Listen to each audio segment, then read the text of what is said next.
एक दिन की बात है, ऐसे अनेक बार वह लीला होती है, तो हम एक दिन से प्रारंभ करते हैं।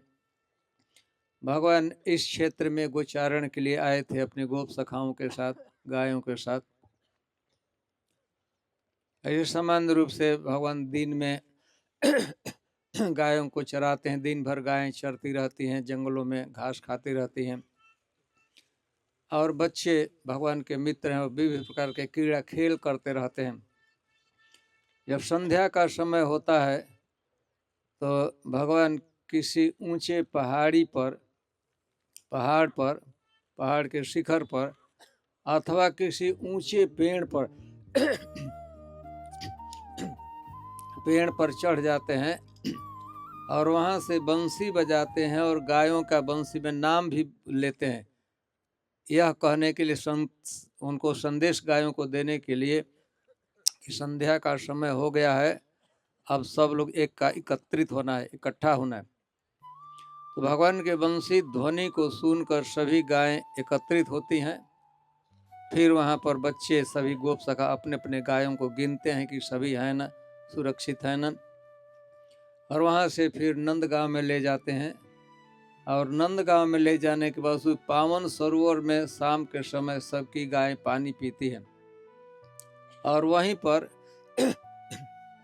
भिन्न भिन्न गोपों के गाय हैं तो अलग अलग गौशालाओं में जाती हैं। नंद बाबा की गायें, कृष्ण की गायें नंद बाबा के गौशाला में उपनंद हैं, उनकी गायें वहाँ से अलग हो जाएंगी, उपनंद के खिरक में, उपनंद के गौशाला में चली जाए। तो ये प्रतिदिन का जो भगवान की लीला है।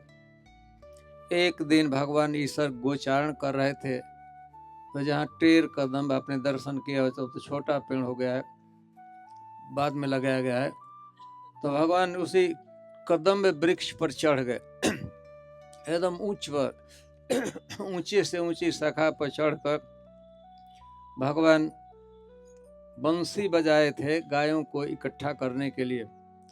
तो चूंकि उस कदम वृक्ष पर चढ़कर भगवान बंसी बजाए थे, इसीलिए उस कदम का पूरा टेर का यहाँ की भाषा में होता है पुकारना। वह कदम वृक्ष जिसके ऊंची शाखा पर चढ़कर भगवान बंसी वादन के सहारे गायों को पुकारे थे, गायों को बुलाए थे कि इकट्ठा होने के लिए। इसीलिए भगवान की यह लीला यहाँ पर हुई थी। तो उस वृक्ष का नाम हो गया टेर कदम, और बाद में जो क्षेत्र है, एरिया है, उसका भी नाम हो गया टेर कदम। जब रूप गोस्वामी और सनातन गोस्वामी ब्रज में निवास करते थे तो हमेशा एक जगह नहीं रहते थे। चैतन्य चरितामृत में तो वर्णन है कि प्रतिदिन एक पेड़ के नीचे एक रात्रि निवास करते थे। दूसरी रात्रि को दूसरे पेड़ तरफ, कि उसमें भी आसक्ति न हो जाए, ममता न हो जाए कि मेरा है, होता है ना मेरा कुटी है तो मेरा है, दखल कर लेते हैं साधु लोग भी स्थान। तो एकदम तो रूप गोस्वामी भी कभी इस वन में कभी उस वन में जहाँ तहाँ घूमते रहते थे। तो रूप गोस्वामी एक समय की बात है, यहाँ पर आए थे और उसी टेर कदम के नीचे ही निवास किए थे, कुछ दिन तक निवास किए थे, और वहीं पर वो रचना करते थे, पुस्तकों की रचना करते थे। भक्ति रसामृत सिंधु को और ललित माधव, विदग्ध माधव, अनेक उनकी पुस्तकें हैं। एक दिन के हमेशा ऐसा होता था, रूप गोस्वामी नीचे बैठकर, कदम वृक्ष के नीचे बैठकर भगवान की लीला का वर्णन करते थे। तो लीला में भगवान की लीला होते समय राधा रानी की लीला, दो तरह की लीला होती है। एक तो लीला की गोप सखा एक साथ हैं, कृष्ण एक साथ हैं, कभी कभी कृष्ण हैं और गोपियां एक साथ हैं, बढ़िया से आनंद से विहार कर रहे हैं।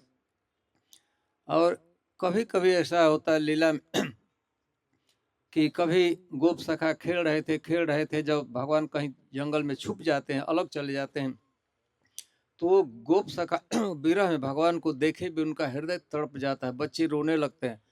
थोड़े आधा घंटे के लिए 10 मिनट के लिए भगवान कहीं छिप जाते हैं तो उतना भी वियोग वो बच्चे नहीं सह सकते, चित्कार करके रोने लगते हैं। वैसे ही वर्णन है कि गोपियाँ कृष्ण के साथ रहती हैं, वृंदावन में विहार करती हैं, लेकिन कृष्ण जब ही उछल हो जाते हैं, कहीं जंगल में छुप जाते हैं, तो गोपियों का हृदय विदीर्ण हो जाता है, रोने लग क्रंदन करने लगते हैं।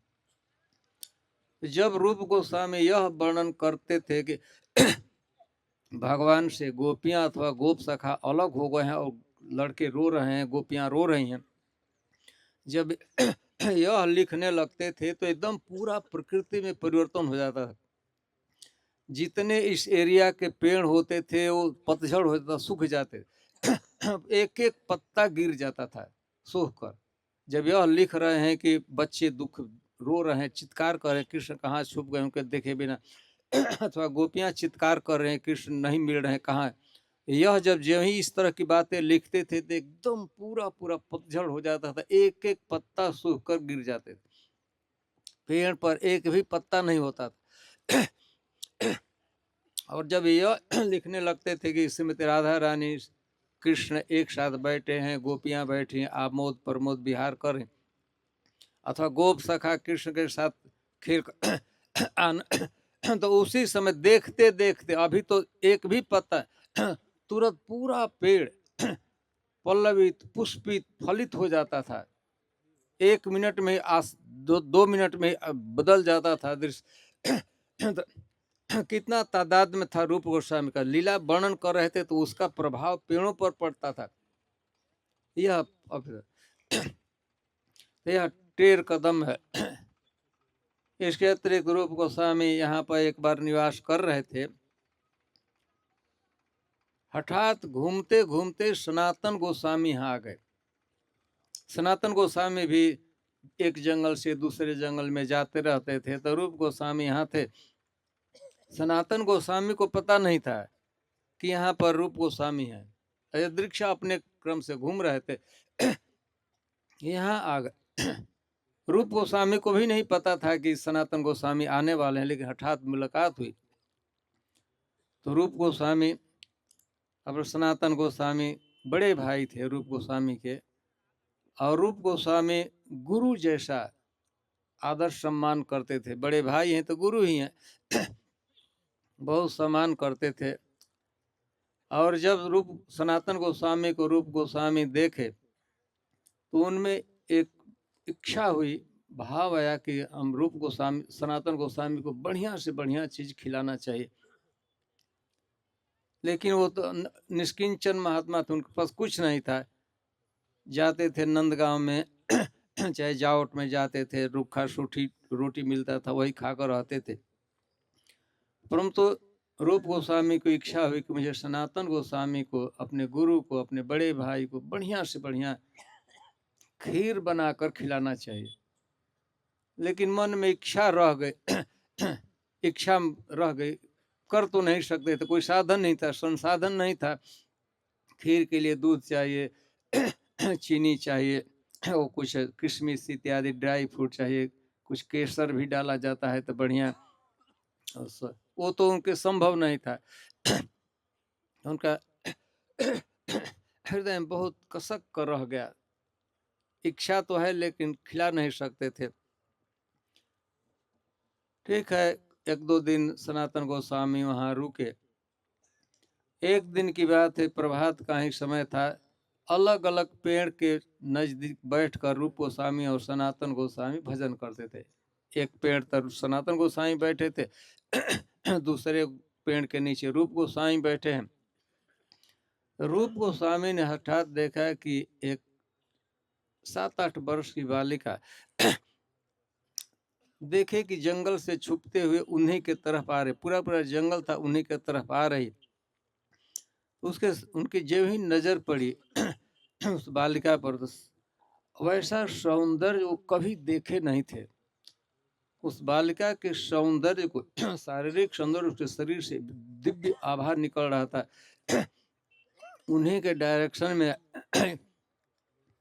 और आकर वो बालिका वहां पर खड़ी हो गई, एक तरह से उस बालिका ने प्रणाम किया ब्रजवासी के रूप में, तो प्रणाम किया सनातन गोस्वामी को, रूप गोस्वामी को। और हठात रूप गोस्वामी देख रहे थे उस सौंदर्य को। फिर उस बालिका ने वो बोली, कही कि बाबा मेरी माँ ने दुग्ध आपके लिए भेजा है। यह बालिका कहे कि मेरी माँ आपके लिए दूध मेरी माँ भेजी है, इसके आप ग्रहण कीजिए। तो जब ही वो शब्द ध्वनि बालिका जो बोली, उसके होठों से ध्वनि निकली, इनके कान में प्रवेश की। रूप गोस्वामी वैसा मधुर वाणी आवाज सुने ही नहीं थे, ऐसा लगा कि एकदम उनके कानों से अमृत प्रवेश कर गया, अमृत डाल दिया कोई। फिर भी इसके बाद रूप गोस्वामी जी पूछे कि बेटी पुत्री, तुम्हारी माँ ने दूध क्यों भेजा? पहले पूछे तुम कहाँ की हो, तो बताया कि मेरा गांव जावट में है, वहाँ से लगभग 1-1.25 किलोमीटर ही डिस्टेंस है जावट से कदम कदम टेक। मेरी माँ ने दूध भेजा है। तो रूप गोस्वामी पूछे कि क्यों, क्या कारण है?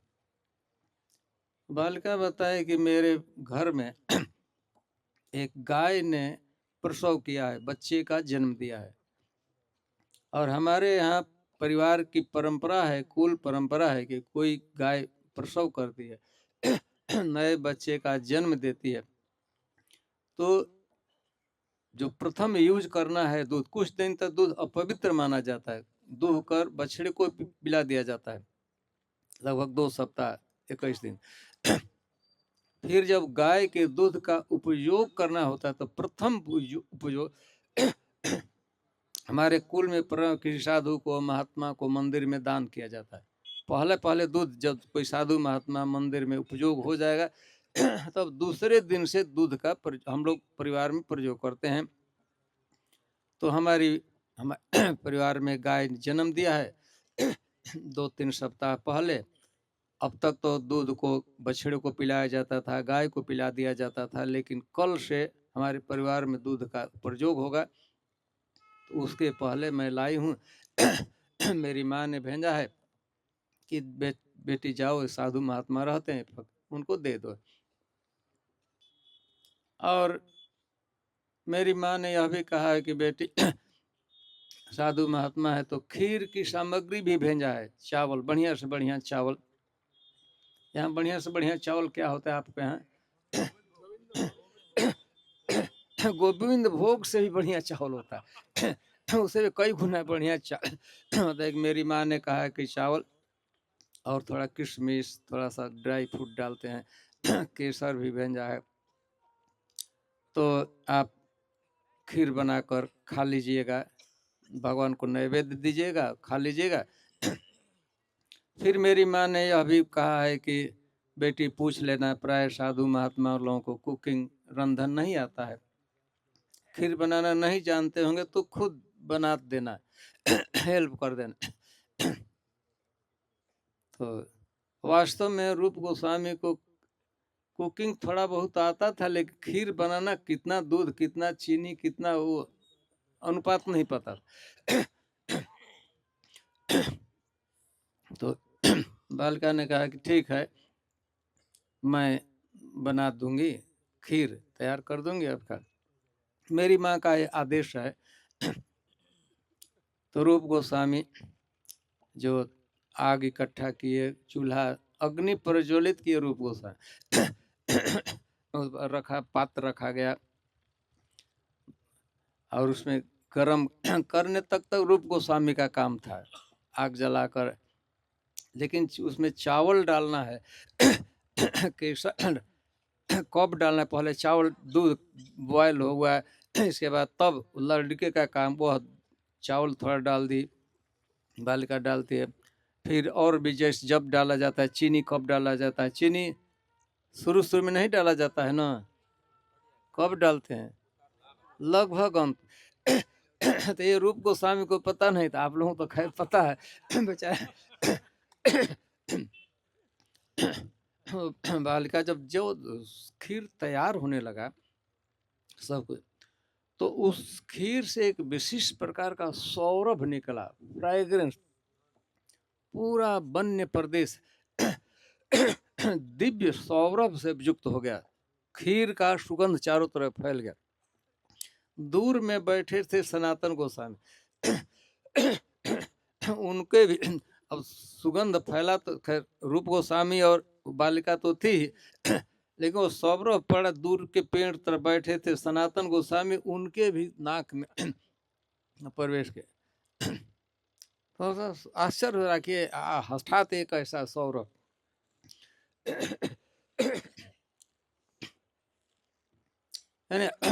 इसके बाद रूप गोस्वामी तैयार हो गया, नैवेद्य अर्पित भगवान को किए। जहाँ पर दर्शन किया वहीं पर कुटी था, भगवान को खीर अर्पित किए। तो अर्पित करने के बाद बालिका वहीं खड़ी रही, बर्तन ले जाना था उसको।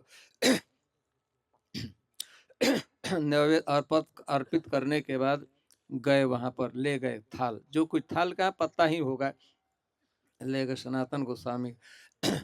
तो सनातन गोस्वामी के पहले से सौरभ तो आ रहा था, लेकिन पता नहीं किस चीज का यहाँ है, तो उसका तो और इंटेंस सौरभ।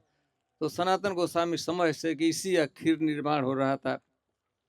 सनातन गोस्वामी जब खाए उसको, तो उनके शरीर में सभी अष्ट सात्विक विकार प्रेम के, और ऐसा स्वाद तो कभी, ऐसे देखने में भी खीर का रंग भी बहुत बढ़िया था, थोड़ा उसमें येलोइश रेडिश, येलो और रेड का मिश्रण था, देखने में भी बढ़िया लगता है। सुगंध तो आ ही रहा था, वो अर्लिक, और खाए तब तो मतलब मूर्छा, प्रेम से लगता है कि मूर्छा आ जाएगी, प्रेम के कारण, आनंद के कारण। तो सनातन गोस्वामी पूछे कि सनातन आपको यह खीर कहाँ से मिला? रूप गोस्वामी सारी बात बताए कि ऐसी ऐसी, बाजू में ही लड़की भी खड़ी है अभी। खैर जैसे तो कुछ शक होने लगा कि ऐसे तो शक तो पहले पहल देखे तो रूप गोस्वामी को था कि मनुष्य की बालिका इतना सुंदर हो ही नहीं सकती है, लेकिन वो साफ स्पष्ट कह रही थी कि मैं जावट, मेरा गांव है, मेरी माँ है, गाय है, जन्म दिया है। तो सनातन गोस्वामी कहे कि ठीक है, हम भी उस बालिका को देखना चाहते हैं, उसका जिसने इतना बढ़िया खीर बना सकती है, उसको देखना, दर्शन करना। तो वहां से उठे रूप गोस्वामी, सनातन गोस्वामी बालिका देख ही रहे थे दूर से, दोनों साथ आने वाले थे, पहुंचने वाले थे, तब देखा कि जंगल झाड़ियों में चली गई, लुप्त हो गई, अप्रकट हो गई। फिर रूप गोस्वामी और सनातन दोनों ढूंढते रहे, लेकिन पता नहीं लगा। तो रूप गोस्वामी और सनातन गोस्वामी के चलो जावट, तो जावट कितना दूर है? 1 किलोमीटर, 1.25 किलोमीटर। पूछते हैं, देखते हैं बालिका को, प्लस बर्तन छूट गया, अभी पहुंचाना है। बर्तन तो अब ले नहीं, बर्तन तो यहीं रह गया, पहुंचाना है उसको। आ गए जावट में, पूछने लगे कि बर्तन किसका है, किसके यहाँ गाय ने जन्म दिया है, किसने अपनी लड़की को भेजा था। बताई थी कि इतने दिन, 21 दिन पहले हमारे परिवार में गाय ने प्रसव किया। एक एक घर ढूंढ गए, आपके जाते थे, पूछते आपकी लड़की आपने भेजा है? क्योंकि नहीं, हमारी तो लड़की है, लेकिन वो तो उसका विवाह हो गया और चली गई है। कोई कहता था हमारे घर लड़की है, कोई नहीं बताया, वह उम्र का, इस उम्र का, बर्तन दिखाते थे किसका बर्तन है, हमने नहीं भेजा। तब अब सनातन गोस्वामी और रूप गोस्वामी इतना पूरा विश्वास वो श्रीमती राधा रानी, श्रीमती राधा रानी थी ही उस गांव में, वैसी लड़की तो जावट में थी नहीं कोई। तो फिर बड़ा आनंद तो हुआ, सनातन गोस्वामी को, रूप गोस्वामी को पहचानते नहीं सके, हम दर्शन तो दोनों को ही हुआ था। रूप गोस्वामी के साथ बातचीत हुई थी, साथ में कुकिंग करने में कुछ समय साथ ही व्यतीत किए थे। इसके बाद सनातन गोस्वामी खूब डांटे रूप गोस्वामी को, बहुत डांटे। ऐसी गलती मत करो, तुमने इच्छा किया खीर खिलाने की हमको, तो तुम चूंकि तुम शुद्ध भक्त हो, तो तुम्हारी इच्छा के पूर्ति के लिए श्रीमती राधा रानी को आना पड़ा, वहाँ कुकिंग करना। हम लोग ब्रज में आए हैं राधा रानी की सेवा करने के लिए कि उन्हीं से सेवा लेना के, सेवा करने के। और तुम्हारे इस इच्छा के कारण क्या हुआ, हम लोग तो बढ़िया से खा रहे हैं और श्रीमती राधा रानी तो कुकिंग कर रही है, बर्तन ला रही है, ढो रही है। ऐसी इच्छा मत करो, तुम शुद्ध भक्त हो, तुम शुद्ध भक्ति, तुम इच्छा होगी तो श्रीमती राधा रानी की इच्छा की पूर्ति कृष्ण को पूर्ति करना पड़ेगा। इसलिए तुम्हारा यह इच्छा है, तुम्हारी वासना है, तुम्हारा डिजायर यह इलीगल है, ये अवैध है, ऐसे इच्छा मत करना चाहिए। क्योंकि कार्य हम लोग ब्रज में किस लिए आए हैं, श्रीमती राधा रानी की सेवा करने के लिए, न कि उन्हीं से हम लोग लगा दें, उनको कुकिंग करने में, क्लीनिंग करने में उससे लगा लें, हम लोग महंत होकर बढ़िया से खाएं पिए। यह इस घटना से आप समझ सकते हैं रूप गोस्वामी और सनातन गोस्वामी भगवान के कितने अतरंग भक्त थे। चैतन्य पार्षद, वो कितनी उनकी महिमा, कितना उनका बड़प्पन है, इसकी हम लोग कल्पना नहीं कर। रूप गोस्वामी लिख रहे हैं, बीजोग की लीला रखते, सारे पेड़ों पर प्रभाव, पूरे प्रकृति पर प्रभाव पड़ता था। और जब संजोग की लीला लिखते थे तो उस पर भी हर्ष से सारे पेड़ पुनः से पल्लवित पत्ते आ जाते थे, पुष्प आ जाते थे, फलों से लद जाता था, सौरभ से लग जाता। यह घटना यहाँ घटी थी। तो जावट में है, एकदम आउट स्कर्ट जावट में, थोड़ा सा धुंध है, नहीं दिखाई नहीं पड़ता, लेकिन हम हमारे ऊंचाई पर देखेंगे तो इधर दिख सकता है ऊपर का, जब मंदिर में दर्शन करना ऊपर ही था।